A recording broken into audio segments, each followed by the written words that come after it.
పెట్టామా కొంచెం నెయ్యి వేసుకున్నామా నూనె పోసుకున్నామా 2 ఏలక్కాయలు లవంగాలు వేసాము ఎర్రగడ్డ వేసాము ఎర్రగడ్డ పచ్చిమిరపకాయలు టమాటాలు వేసి బాగా వాడాలి. ఎంతసేపు ఇదంతా అయిపోవాలి బాగా మొత్తం మెత్తగా అంతా వచ్చేంత వరకు 5 నిమిషాలు బాగా వాడి చేయాలి.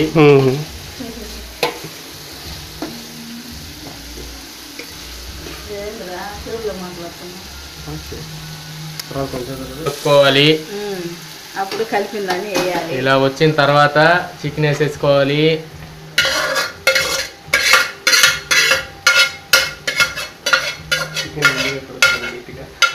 చికెన్ని ముందు నీట్గా బాగా చర్మం గిర్మం లేకుండా నీట్గా కడుక్కొని మంచి చికెన్ వేసుకోవాలి. దాంట్లో ఉప్పు అన్నీ వేసామా చికెన్కి? ఉప్పు మిరప్పొడి చికెన్లో అల్లం వెల్లుల్లి పేస్టు ఉప్పు కారం అన్నీ వేసి కలిపి పెట్టుకోవాలి. ఇవి 2 వేసి బాగా కలపాలి.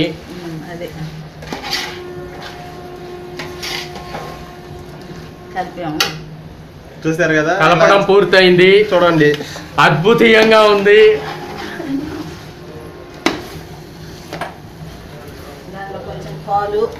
దాంట్లో కొంచెం పాలు పోసుకోవాలి. దొడ్ల పాలు, creamed milk.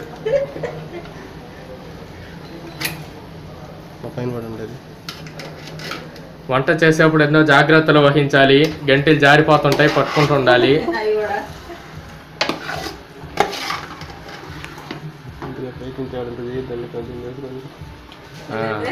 First time biryani చేసేవాళ్ళు మాత్రం ఎంత చికెన్ ఇంత పెద్ద బాండ్లీ పెట్టుకోబాకండి, కొంచెం కొంచెం చేసుకోండి. ఇంత పెట్టుకున్నారంటే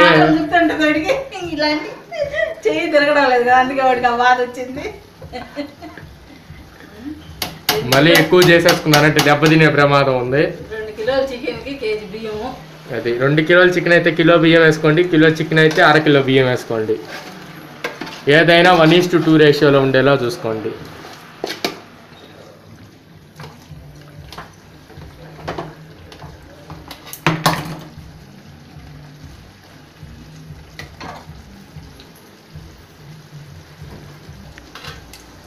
అందులో కాస్త పెరుగు వేసుకోవాలి. మంచి గడ్డ పెరుగు ఇంట్లో చేసుకుందే వాడండి, అంగట్లో కొనుక్కొచ్చుకోరా.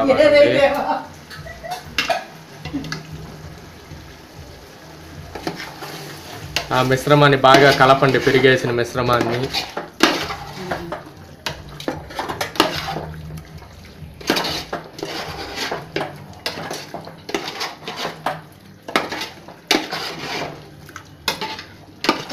చూస్తున్నారు కదా, ఇది బాగా కలిసిపోయినట్లు అనిపిస్తుంది. కుక్కర్లో పద్ధతిని మళ్ళీ మనం తెలుసుకుందాం ఇంకో అధ్యాయంలో. అది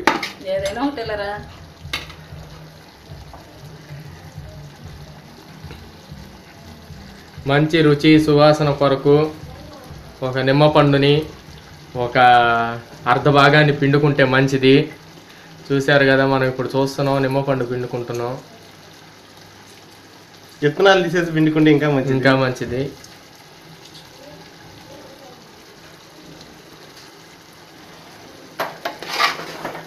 మళ్ళీ ఆ మిశ్రమాన్ని బాగా కలుపుకోండి.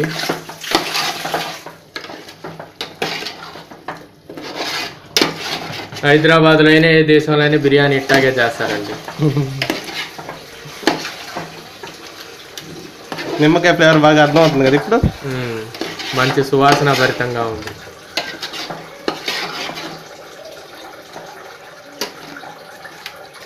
కాసేపు ఉడకనిద్దాం.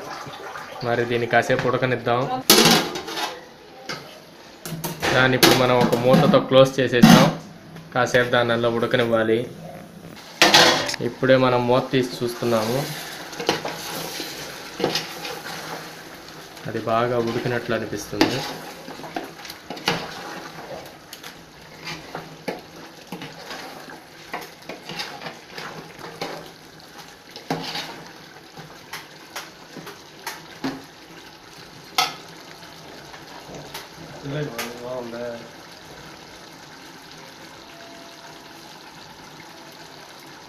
మీకు కూడా తెలుస్తుంది, కుమకుమలాడే సువాసనలు వస్తున్నాయి.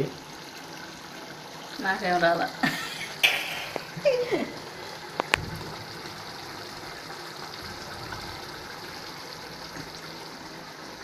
ముందుగా కడిగి పెట్టుకున్న బాస్మతి రైస్ లెక్క ముందే చెప్పాం కదా, ఆ విధంగా వేసుకోవాలి.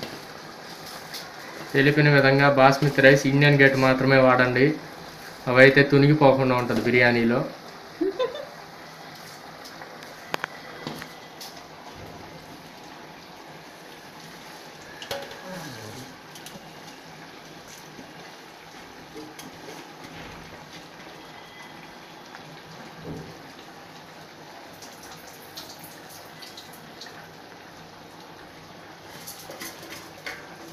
శుభ్రపరిచి పెట్టుకున్న బాస్మతి బియ్యాన్ని వేసేసాము.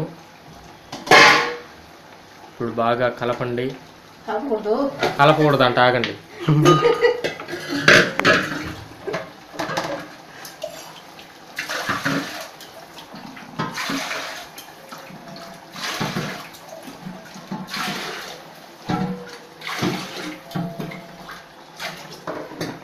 ఎలా మా నీళ్ళు లెక్క? 1-1.5 లెక్కన మంచి నీళ్లు పోసుకుంటున్నాం మనం. మినరల్ వాటర్ అండి. మినరల్ వాటర్ అండి, అవి మాత్రం వాడండి. ఇప్పుడు కలపండి. ఇప్పుడు కలుపుకోండి.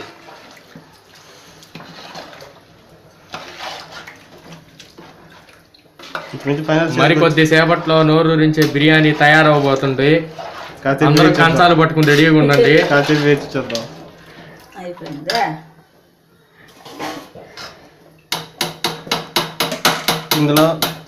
ఇందులో మనం గరం మసాలా వేసుకుంటున్నాం తగినంత అండి.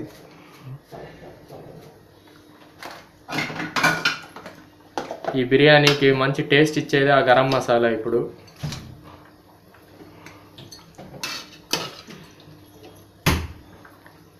గరం మసాలా అంటే గొడ్డు కారం కాదండి, ఆలోచించి పెట్టుకోండి.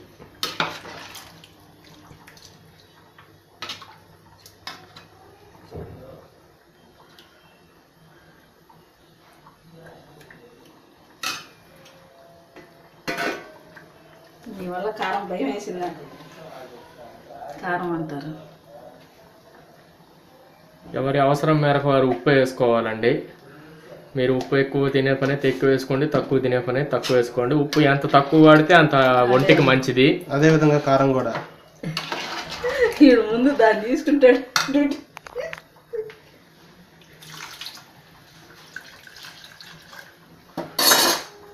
మూత పెట్టింది. ఇప్పుడు దానిపైన మనం నీళ్ళు ఎక్కువైనా పర్లేదు కానీ తక్కువ కాకుండా చూసుకోండి. మూత పెట్టి మూసేసాం. 10 నిమిషాలు ఇలా దాన్ని ఉడకనిస్తే గుమ్మగుమ్మలాడే బిర్యానీ రెడీ. పైన వెయిట్ వేసుకుంటే ఆవిరి బయటకు పోకుండా తొందరగా ఉడుకుతుంది, బాగా ఉడుకుతుంది. గ్యాస్ సేవ్ అవుతుంది. సంవత్సరానికి ఒక పట్టు చీర మిగులుతుంది. అది 10 నిమిషాలు ఆగిన తర్వాత, ఒక 10 నిమిషాల తర్వాత దీన్ని ఇప్పుడు మనం తీసాము. గుమ్మగుమ్మలాడే బిర్యానీ రెడీ అయిపోతున్నట్లు అనిపిస్తుంది. ఇంకా కాస్త టైం పట్టేస్తుంది.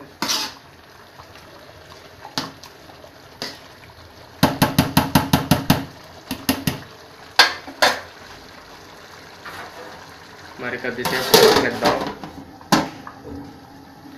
మీలాంటి కొత్త వాళ్ళు 10 సార్లు తీస్తారండి, అట్లా తీసి పెట్టకూడదు మూత. మేము 2 సార్లు తీసి పెడతాం అంతేను.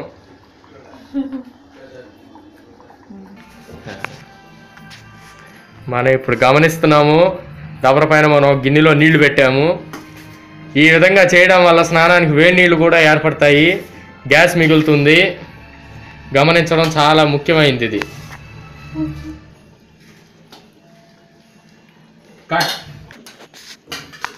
కొంత సమయం గడిచిన తర్వాత, ఒక 5 నిమిషాల తర్వాత మంటని సిమ్లో పెట్టండి. సిమ్లోకి తగ్గిస్తే బాగా ఉడకద్ది. గ్యాస్ 20 నిమిషాలు ఉడకనిచ్చి తర్వాత ఒకసారి తీసి చూడండి. సిమ్లో ఒక 20 నిమిషాలు ఉడికిన తర్వాత తీస్తే బిర్యానీ తయారైపోయి ఉంటుంది.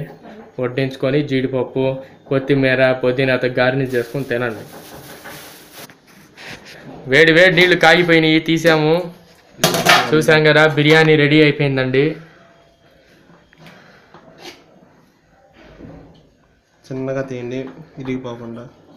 బాస్మతి రైస్ వేసాం కదా, ఇండియన్ గేట్ అంత ఈజీగా ఎరగదు కదా అని పెస్ట్ ప్రకారం తీయకూడదు, నిదానంగా తీసుకోవాలి.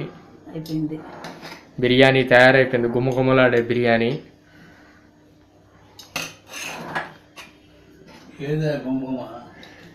ఏడ రాదు కిందకు వస్తుంది అది. పక్కింట్లో వాళ్ళు వస్తున్నారండి మా దగ్గరికి ఏదయ్యా గుమ్మగుమ్మలాడుతుందని. ఇప్పుడు ఒక ఆయన వచ్చాడు.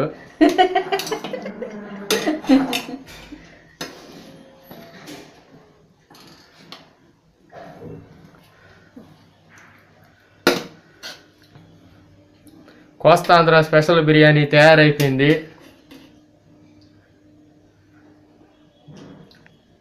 సరిపోయిందా?